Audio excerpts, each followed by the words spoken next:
Hi, Justin Lobato here, and we're here in Autogeek Show Car Garage with Senior Technical Advisor Todd Helm, RUPES North America.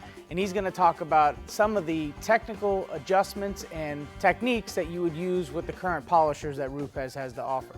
Yeah, and it's funny because right before we started shooting the video, you and I were kind of making fun of some of the different ways guys polish paint. Because the reality is when it comes to polishing paint, if you watch 6 guys do it, you're going to see 6 different ways. Absolutely. And when we look at polishing paint, there's a number of techniques, right?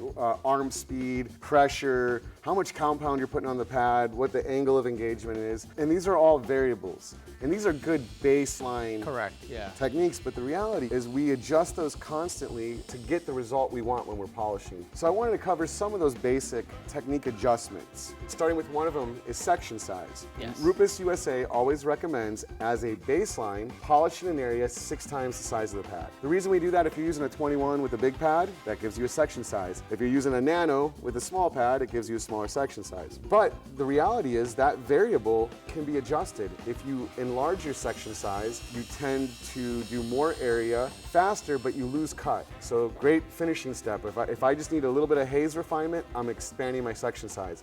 If I'm removing serious defects, I want to shrink the section size. Yeah. And it's good for the test spot aspect, obviously, because that allows you to get that happy medium to make changes to all those variables, whether it be the pad product combination, the machine, the speed of the machine, the paint system. Right. So all those things, by just giving you that foundation, those are the adjustments that you talked about. Sure. A test spot is not just dialing in perhaps the pad and polish combination, it's making technique adjustments. I always say let the paint talk to you. Correct. It's a funny thing to say, but paint whisperer. Yeah, it's the reality. You got to pet it a little bit and it'll tell you what it wants. Another adjustment that we see would be machine speed.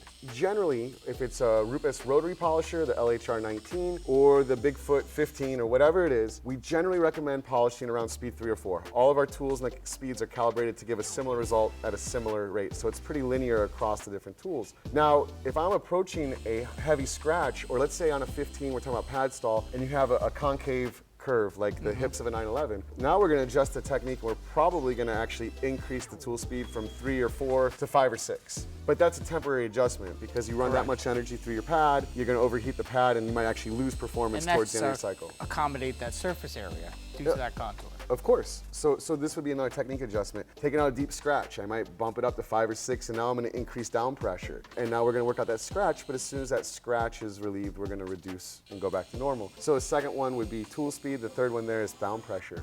Generally, we recommend using enough pressure to engage the pad to the paint. Yes. There are times, even if you have pad stall, it may be beneficial to temporarily increase pressure, get a little bit more stability in the foam, and that way you're at least translating the orbital movement to the paint and polishing. But once you can make the adjustment back to normal pressure, you should. So that would be like a third adjustment. So another adjustment would be the arm speed, right? So slow arm speed definitely translates to more cutting action. Faster arm speed generally allows you to work a larger section size before your polishing compound dries out. So touching on the technique adjustments, it's also a matter of the size area that you're working with. That could also be an adjustment, but not having to switch to multiple different products to get that.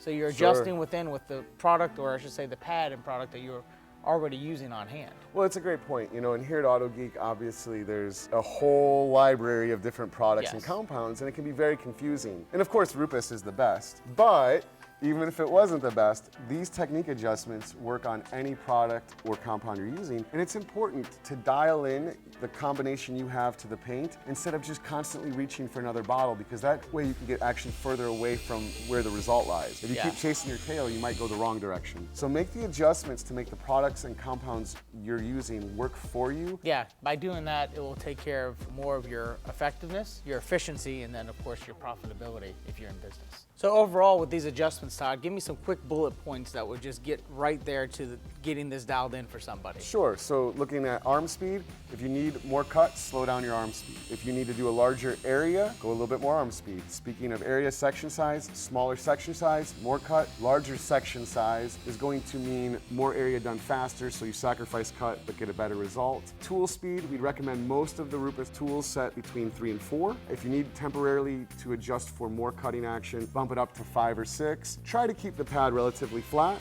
Yes. And if you're looking for more cut on a gear driven, they're very sensitive to pressure. So that is one tool where you would want to increase down pressure for more cut. Great. So these are basically some great technical aspects of all the adjustments that you would want to make with your RUPES tools directly from the source, of course. You're dealing with this every day talking to customers. So we want to thank you for watching, and remember to, of course, like, subscribe, and follow us here at Autogeek.com. Thank you. Remember, at Autogeek, the beauty is in the details.